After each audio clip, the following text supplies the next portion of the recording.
Қабдеш Жұмаділов, Қазақстанның халық жазушысы, Парасат орденінің иегері. Біздің ел жалпы сол наймандар негізіне бүкіл Тарбағатай уәлаятында жасайтындар. Соның ішінде 9 таңбалы найман дейді, 9-ға бөлінеді өзі. Сол таңбаның біреуін алған 4 ұл дейтін тайпадан шығамыз біз. Сол 4 ұлдар негізінен 2 жаққа бөлініп қалған, шекара жүрген кезде. Біреуі мына Зайсан, Марқакөл жағында бір тобы бар да 4 ұлдың. Екінші жағы оңтүстікте Чәушекке қарап қалған 4 ұлдар бар. Сонымен біз 2 мемлекетке қақжарлық қалған тайп едік. Біз сол түстік 4 ұл, Чәушек дегі 4 ұлдың Ақбырақ дейтін үлкен тармағынан шығамыз. Әден менің әкем 903 жыл туған, шешем 1904 жыл туған, шешем әкемнен бір жас кіші. Ең қызығы, кереметі, екеуі үйленгенде әкем 16-да, шешем 15-те екен. Көшпенділердің әлі қаймағы бұзылмай тұрған, таза кезінде, асау, барда, бұла кезінде өмір сүргенбіз ғой.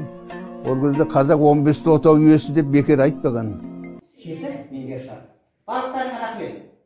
Сұрақты оқығандарың үшін балықтарыңа міндетті түрде, жаңа айттым ғой, балықтарыңа мазақтама қағазы таратылады. Оқушыларға бір сұрақ қояйыншы, енді осынша кітап оқыды, осындай сұрақтар қойылмаса, былайша обал сияқты да. Осы Дарабоз кітабының басты кейіпкері кім болып тұр? Қабанбай. Өте жақсы. Қабанбайға неше ат қойылған екен? 3. Сол сөздерді айтайықшы, айта ғой. Өзінің нағыз аты негізінен азан шақырып қойылған аты Ерасыл болатын.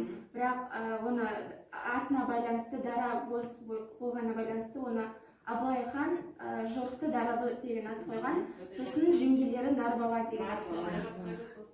Одан кейін Қабанбайды кім қойды? Жездесі, Ердәулет деген жездесі қойған. Өте жақсы. Осы шығарманы оқып отырғанда кәдімгідей бір не дейді, ішкі толқыныс пайда болды ма? Қызық, оқып отырсаң бері ары қарай тағы оқып кете бергілерің келеді, иә? Баяғы Қабанбайлармен бірге жүргендей болдыңдар ма? Қандай жерлердің атын айтады?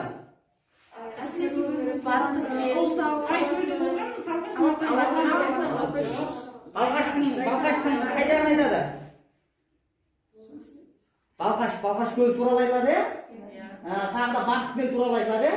Біздің территориямыз Қазақстан қай өңірі деп шығысқа қарай. Біз қайға қарай жылжимыз деді енді? Шығысқа қарай жылжимыз деді. Ана Қабанбайдың саясаты не болды? Жоңғарлардың жанына барып тұру. Барып тұру деді. Неге? Біздің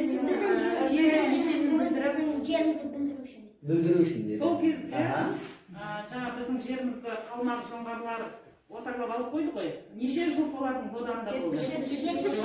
70 жыл деп жазылған еді. шатыстырып басқа ол 70 жыл деген басқа оқиғаға байланысты. Неше жыл? Біз жоңғардың боданында болған екенбіз, ә? Болған екенбіз. Арыстандай айбаты, жолбарыстай қайраты, қырандай күшті